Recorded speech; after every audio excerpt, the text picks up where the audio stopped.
दोस्तों स्वागत है आप सभी का एक बार फिर से exams with MS YouTube channel पर। और आज के इस वीडियो में हम देखने वाले हैं विज्ञान class 9th science class 9th विज्ञान कक्षा 9 यूपी बोर्ड का वार्षिक परीक्षा का पेपर। वार्षिक परीक्षाएं होने वाली हैं, जल्दी आपकी वार्षिक परीक्षाएं होंगी। तो इसके लिए वार्षिक परीक्षा का पेपर आपका कैसा आता है आज के इस वीडियो में देखने वाले हैं। पूरा सॉल्व करेंगे पेपर को, इसलिए वीडियो को एंड तक देखना। आप ये वीडियो कौन से शहर कौन से गांव से देख रहे हो, अपने शहर या गांव का नाम कमेंट में जरूर लिखना। अपने शहर या गांव का नाम कमेंट में जरूर लिखिएगा। तो चलो शुरू करते हैं क्लास 9th साइंस का ये पेपर। इसके अलावा MP board, Bihar board, Uttarakhand board, Jharkhand board के लिए भी ये इंपॉर्टेंट है। सारे प्रश्न इंपॉर्टेंट हैं, इसलिए इसको जरूर देखना। चलो देखते हैं। 3 घंटे 15 मिनट आपको टाइम मिलेगा। पूर्णांक 70 नंबर का पेपर है। 3 घंटे 15 मिनट में सॉल्व करना है। 15 मिनट पेपर को पढ़ने के लिए दिए गए हैं, जैसा कि क्लास 10th बोर्ड एग्जाम में आपको 15 मिनट पेपर पढ़ने के लिए दिए जाते हैं। सबसे पहले 20 नंबर के ओएमआर प्रश्न है, जिन्हें आपको ओएमआर शीट पर करना है। 4 ऑप्शन दिए रहेंगे, जो ऑप्शन सही होगा आपको उसको अपने ओएमआर शीट में फिल करना है। इसके बाद 3 उपखंड होते हैं, हम जानते हैं। उपखंड का फिजिक्स, उपखंड गा में केमिस्ट्री, उपखंड गा में बायोलॉजी होती है। तो सभी प्रश्न अनिवार्य हैं। सबसे पहले भौतिक विज्ञान के बहुविकल्पी प्रश्न आते हैं। सबसे पहले जो ओएमआर के 20 प्रश्न है, 20 प्रश्न ओएमआर के हैं, वो शुरू होते हैं फिजिक्स के साथ। पहला प्रश्न है कि वेग अथवा चाल का मात्रक क्या है? मीटर सेकेंड, मीटर प्रति सेकेंड, मीटर पर सेकेंड स्क्वायर या मीटर इंटू सेकेंड स्क्वायर। तो सही ऑप्शन क्या होगा? हाईलाइटेड भी है, मीटर प्रति सेकेंड, m/s होता है चाल का मात्रक। अगला है प्रश्न की एमकेएस पद्धति में त्वरण का मात्रक क्या है? एमकेएस पद्धति में त्वरण का मात्रक क्या है? मीटर प्रति सेकेंड, न्यूटन प्रति मीटर, मीटर प्रति सेकेंड स्क्वायर या मीटर स्क्वायर प्रति सेकेंड। तो हम जानते हैं त्वरण यानी एक्सेलरेशन ए, इसका मात्रक होता है मीटर प्रति सेकेंड स्क्वायर। अगला प्रश्न लेते हैं। यदि 2 राशियों के बीच का ग्राफ एक सरल रेखा हो तो दोनों राशियां कैसी होती हैं? अचर होती हैं, बराबर होती हैं, समानुपाती होती हैं या व्युत्क्रमानुपाती होती हैं? तो अगर सरल रेखा है, मान लेते हैं यहां पर हम, ठीक है, F बराबर ma, F बराबर ma, तो F प्रोपोर्शनल a, यानी एक तरफ अगर हम बल ले लें, दूसरी तरफ त्वरण, और इस तरह का ग्राफ हमें मिले तो इसका मतलब होता है समानुपाती, यानी कि अगर हम बल बढ़ाएंगे तो त्वरण बढ़ जाएगा। तो सीधी रेखा इस तरह से हमें इस ग्राफ पर मिले तो समझ जाओ कि उन 2 राशियों के बीच समानुपाती रिलेशन है, समानुपाती संबंध है। अगला प्रश्न है कि कोई यात्री गतिमान रेलगाड़ी में एक सिक्का उछालता है जो उसके पीछे गिरता है। इसका अर्थ क्या है? रेलगाड़ी त्वरित है, एक समान है, अवमंदित है या वृत्ताकार पथ के अनुदिश है। अगर कोई गाड़ी चल रही है और एक यात्री उसमें से एक सिक्का उछालता है जो उसके पीछे की ओर गिरता है, तो क्या ऑप्शन हो जाएगा आपको यहां पर बताना है। इसका ऑप्शन नंबर 1 हो जाएगा कि गाड़ी त्वरित है। जब गाड़ी एक समान गति से, ठीक है, जब गाड़ी रेलगाड़ी में सिक्का उछालता है और वो पीछे गिर जाता है तो गाड़ी यानी त्वरित है, एक्सेलरेशन में चल रही है, तभी सिक्का पीछे गिरता है। ठीक है। नेक्स्ट क्वेश्चन है वस्तु के जड़त्व की माप क्या है? वस्तु के जड़त्व की माप पूछी गई है, बल, त्वरण, संवेग या द्रव्यमान। तो वस्तु के जड़त्व की माप क्या है? बल। हम जानते हैं न्यूटन की गति का प्रथम नियम भी आपने पढ़ा होगा कि कोई वस्तु विराम अवस्था में है तो वो विराम अवस्था में ही रहना चाहती है। अगर कोई वस्तु बच्चों गतिज अवस्था में है तो वो गतिज अवस्था में ही रहना चाहती है जब तक कि उस पर कोई बाह्य बल ना लगाया जाए। तो जड़त्व की माप को हम बल से यहाँ पर समझ सकते हैं, बल के साथ उसको कनेक्ट कर सकते हैं। नेक्स्ट है प्रश्न, इसको कैसे करेंगे कि वायुमंडल पृथ्वी से जकड़ा हुआ है गुरुत्वीय बल द्वारा, पवन द्वारा, बादलों द्वारा या फिर पृथ्वी के चुंबकीय क्षेत्र द्वारा। तो पहला ऑप्शन सही हो जाएगा, गुरुत्व बल द्वारा। एक मनुष्य का पृथ्वी पे भार 60 न्यूटन है तो चंद्रमा पर भार क्या होगा?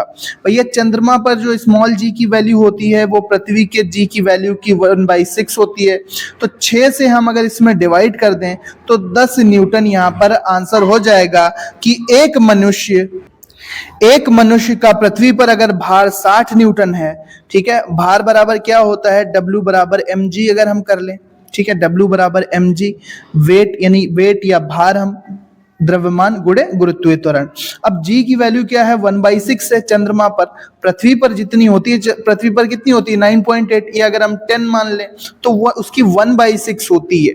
तो 1/6 का हमें गुणा करना पड़ेगा, इसलिए जो अगर चंद्रमा पर मनुष्य का भार, एक मनुष्य का भार 60 न्यूटन है, तो पृथ्वी पर कितना हो जाएगा, पृथ्वी पर 60 न्यूटन है, तो चंद्रमा पर कितना हो जाएगा, 6 से भाग लगाना पड़ेगा, 10 न्यूटन यहाँ पर निकल के सामने आएगा।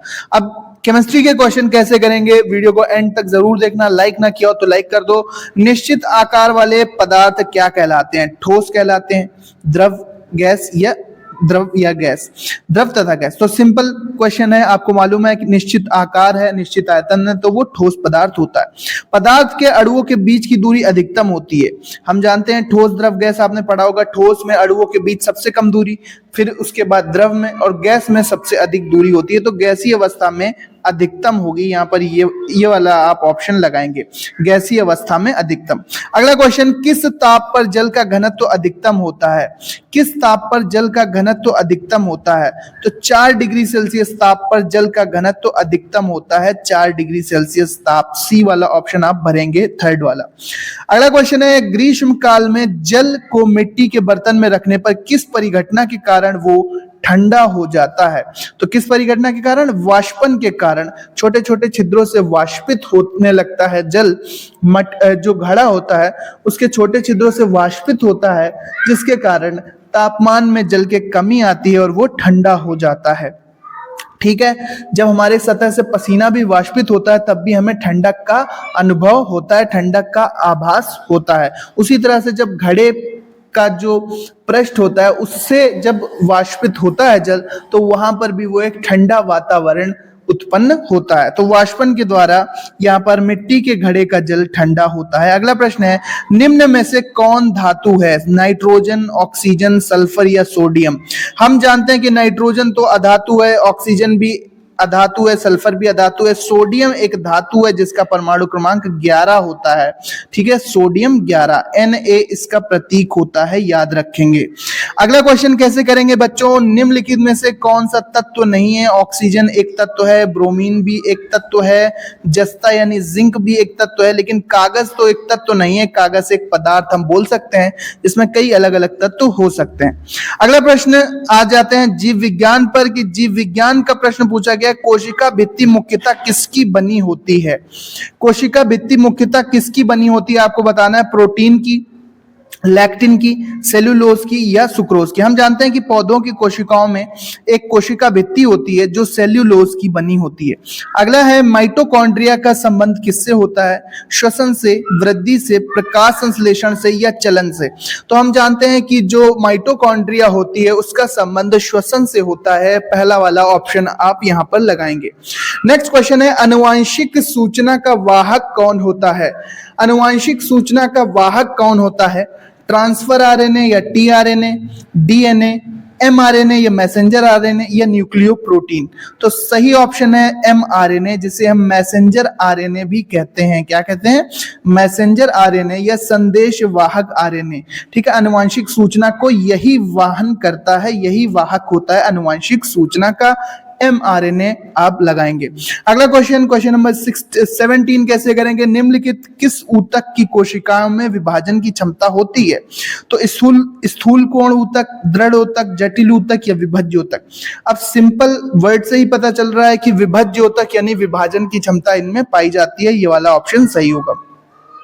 अगला क्वेश्चन है, प्राणियों में अरेखित पेशियां पाई जाती हैं, पैरों में, ग्रीवा में, नेत्र गोलक से लगी, मूत्राशय, आहार नाल में। तो प्राणियों में अरेखित पेशियां यानी अनैच्छिक पेशियां मूत्राशय, आहार नाल इत्यादि में पाई जाती हैं, जो क्रमांकुचन और अन्य अनैच्छिक क्रियाओं को करती रहती हैं। नेक्स्ट क्वेश्चन है, तंत्रिका ऊतक कहाँ नहीं पाए जाते हैं। तंत्रिका ऊतक कहाँ नहीं पाए जाते हैं, मस्तिष्क में, मेरुरज्जु में, कंडराओं में या फिर तंत्रिका में। तो भैया तंत्रिका में भी तंत्रिका ऊतक होंगे, ठीक है, न्यूरल टिश्यूज होंगे, स्पाइनल कॉर्ड मेरुरज्जु में भी होंगे, मस्तिष्क में भी तंत्रिका ऊतक होंगे। न्यूरॉन आपने तंत्रिका कोशिका की रचना पढ़ी होगी, इस तरह से तंत्रिका कोशिका की रचना होती है पेड़ के जैसी। तो तंत्रिका, ऊतक इन तीनों में पाए जाते हैं, मस्तिष्क में भी, मेरु रज्जु में भी, तंत्रिका में भी, लेकिन कंडरा में नहीं पाए जाते। अब कंडरा क्या होता है? हड्डियों को हड्डियों से जोड़ने वाले ऊतक को लिगामेंट यानी स्नायु कहते हैं, और पेशी को हड्डियों के साथ जो कनेक्ट करती हैं संरचनाएं, उन टिश्यूज को, उन ऊतक को कंडरा कहते हैं। कंडरा यानी टेंडन्स, आप याद रखेंगे, टेंडन्स कहते हैं कंडराओं को। अगला प्रश्न है, निम्नलिखित में से किसमें परिपक्वता के समय केंद्रक लोप नहीं होता है? सहचर कोशिकाएं, लाल रुधिर कोशिकाएं, वाहिकाएं या चालनी नलिका कोशिकाएं। अब आपको बताना है इस ऑप्शन का, इस क्वेश्चन का ऑप्शन जो सही है उसको आप कमेंट करके बताओ कि निम्नलिखित में से किसमें परिपक्वता के समय केंद्रक जो होता है वो गायब नहीं होता है। ये भैया कमेंट करके आप बताओ। पहला ऑप्शन दिया है सहचर कोशिका, लाल रुधिर यानी आरबीसी, लाल रुधिर कणिका, वाहिकाएं या चालनी कोशिकाएं। अब यहाँ पर वर्णात्मक प्रश्न, लिखने वाले प्रश्न, दूरी और विस्थापन में अंतर सरल है, कर लोगे। औसत चाल और औसत वेग में अंतर, ये भी आपको कर लेना है। गति के नियमों के आधार पर तैरने की क्रिया समझाना है। भारहीनता से क्या समझते हैं? भारहीनता की 3 स्थितियां कौन कौन सी हैं? विस्तृत उत्तरीय प्रश्न में आपको फिजिक्स में करना है घर्षण क्या है। भैया घर्षण आप पढ़ के जाएंगे, इसको कैसे करेंगे? घर्षण क्या है, घर्षण की परिभाषा लिखेंगे और घर्षण से होने वाले लाभ लिखेंगे और हानियां लिखेंगे। अगर आपको ये वाला प्रश्न नहीं आता है तो आप एक और कर सकते हैं कि आर्किमिडीज का सिद्धांत आप बच्चों लिख सकते हैं। आर्किमिडीज का सिद्धांत क्या है, इसका प्रायोगिक सत्यापन किस तरह से किया जाता है। चांदी का अपेक्षिक घनत्व 10.8 है, पानी का घनत्व 103 किलोग्राम प्रति मीटर क्यूब है, तो एसआई मात्रक में चांदी का घनत्व क्या होगा। अगला प्रश्न रसायन विज्ञान से आप कौन सा करेंगे? लघु उत्तरीय प्रश्न 4 नंबर वाले प्रश्नों में बर्फीले जल से भरे गिलास की बाहरी सतह पर पानी की बूंदें क्यों इकट्ठा हो जाती हैं, क्यों दिखाई देती हैं? आपने देखा होगा कि जब किसी गिलास में हम ठंडा पानी भरते हैं तो उसके बाहर कुछ छोटी छोटी बूंदें के रूप में जल इकट्ठा हो जाता है। ये क्यों होता है, आपको इसके बारे में लिखना है। अगला क्वेश्चन, निम्नलिखित में से किन्हीं 2 के उदाहरण सहित व्याख्या कीजिए। संतृप्त विलयन, शुद्ध पदार्थ, कोलाइड और निलंबन। ठीक है, तो किन्हीं 2 के बारे में आप यहां पर टिप्पणी लिखेंगे। जैसे संतृप्त विलयन है तो हम जानते हैं कि संतृप्त विलयन क्या होता है, जब किसी विलयन में उस ताप पर और अधिक पदार्थ को ना घोला जा सके तो वो संतृप्त विलयन बन चुका होता है। इस तरह से एक परिभाषा हमें संतृप्त विलयन की लिखनी है। शुद्ध पदार्थ क्या होते हैं आपको लिखना है, या फिर आप निलंबन भी लिख सकते हैं और कोलाइड भी आप लिख सकते हैं। अगला क्वेश्चन, विलयन क्या है, इसके 4 उदाहरण दीजिए। विलयनों के गुणधर्म का उल्लेख कीजिए। अगर नहीं आता तो वाष्पीकरण से आप क्या समझते हैं? वाष्पीकरण को प्रभावित करने वाले कारक बताइए। वाष्पन और क्वथन में क्या अंतर है, स्पष्ट कीजिए। जीव विज्ञान का प्रश्न करना है। CO2 तथा पानी जैसे पदार्थ कोशिका के अंदर कैसे अंदर और बाहर जाते हैं, बताइए। मृदा प्रदूषण के बारे में आप लिखेंगे। अगला क्वेश्चन, मृदा प्रदूषण के बारे में पूछा गया है कि मृदा प्रदूषण क्या होता है। मृदा प्रदूषण से उत्पन्न करने वाले कारकों को सूचित कीजिए। यानी मृदा प्रदूषण जिन जिन से फैलता है उन कारकों को आप बताएंगे। जैसे कीटनाशक दवाओं का उपयोग, खेतों में कृषि में कीटनाशक दवाओं का उपयोग, डिटर्जेंट्स हम फेंक देते हैं, कोई केमिकल हम फेंक देते हैं। प्लास्टिक से भी मृदा प्रदूषण होता है। प्लास्टिक जो हम पॉलीथीन का यूज करके हम उसको कचरे में डाल देते हैं और वो मृदा में मिलता है, तो वो भी एक मृदा प्रदूषण करता है। कल कारखानों से यानी इंडस्ट्रियल जो कचरा होता है, इंडस्ट्रियल जो टॉक्सिक जहरीला विषैला कचरा होता है, वो भी मृदा में अगर मिलता है जाकर तो भी मृदा प्रदूषण होता है। तो ये कौन कौन से कारक आपको बताने हैं जो कि मृदा प्रदूषण करते हैं। फ्लोएम और जाइलम में आप अंतर लिखेंगे। 3 से 4 अंतर आप लिखेंगे। फ्लोएम जल पौधों में भोजन का संवहन करते हैं, भोजन को एक स्थान से दूसरे स्थान तक पहुंचाते हैं, भोजन को पूरे पेड़ में, पूरे पौधे में वितरित करते हैं। और जाइलम क्या करता है? जाइलम जल और खनिज लवणों का संवहन करता है, वितरण करता है। अब 2-3 अंतर आप याद रखेंगे कि चालनी नलिकाएं किसमें पाई जाती हैं, ठीक है। फ्लोएम के और क्या रोल हैं, 2 से 3 अंतर, 4 मैक्सिमम अंतर आप याद रखेंगे। गुणसूत्र किसे कहते हैं? गुणसूत्र के बारे में आप उसकी रचना का वर्णन कीजिए। गुणसूत्रों के बारे में आप यहां पर लिखेंगे क्वेश्चन नंबर 6 में। और नहीं आता तो आपको अथवा में एक ऑप्शन मिला है कि ऊतक या टिश्यू किसे कहते हैं। ऊतक को क्या कहते हैं? टिश्यू कहते हैं ना। तो ऊतक या टिश्यू किसे कहते हैं? सरल स्थायी पादप ऊतकों की संरचना तथा कार्यों का संक्षिप्त वर्णन करो। ऊतक किसे कहते हैं? सरल स्थायी पादप ऊतकों की संरचना तथा कार्यों का संक्षिप्त वर्णन करो। तो ये पेपर है, सरल पेपर है, ज्यादा कठिन नहीं है। वार्षिक परीक्षा इसी तरह से जब आप 10th में पहुंचोगे तो सारे आपको इंपॉर्टेंट क्वेश्चंस इसी पैटर्न पर आपको मिलते हैं। 10th के एग्जाम में भी 20 बहुविकल्पी यानी एमसीक्यू के प्रश्न, ओएमआर वाले प्रश्न और बाकी वर्णात्मक प्रश्न 50 नंबर के लिखने वाले प्रश्न। तो यूपी बोर्ड के लिए बहुत ही इंपॉर्टेंट पेपर है। MP board, Jharkhand board, Uttarakhand board के लिए भी इंपॉर्टेंट है, इसलिए वीडियो को एंड तक जरूर। तो इस पेपर को सॉल्व करना, अच्छे से हल करना। मिलते हैं अपने नेक्स्ट वीडियो में। इसका पीडीएफ आपको हमारे टेलीग्राम चैनल पर मिल जाएगा। टेलीग्राम चैनल का लिंक डिस्क्रिप्शन में दिया है, जाकर आप ज्वाइन कर लो। मिलते हैं अपने नेक्स्ट वीडियो में। पढ़ते रहो, आगे बढ़ते रहो। स्क्रीनशॉट भी आप ले सकते हो, पीडीएफ आपको हमारे टेलीग्राम चैनल पर मिल जाएगा। Thank you and bye bye. सभी तरह के इंपॉर्टेंट क्वेश्चंस, मॉडल पेपर देखने के लिए चैनल को सब्सक्राइब कर लो।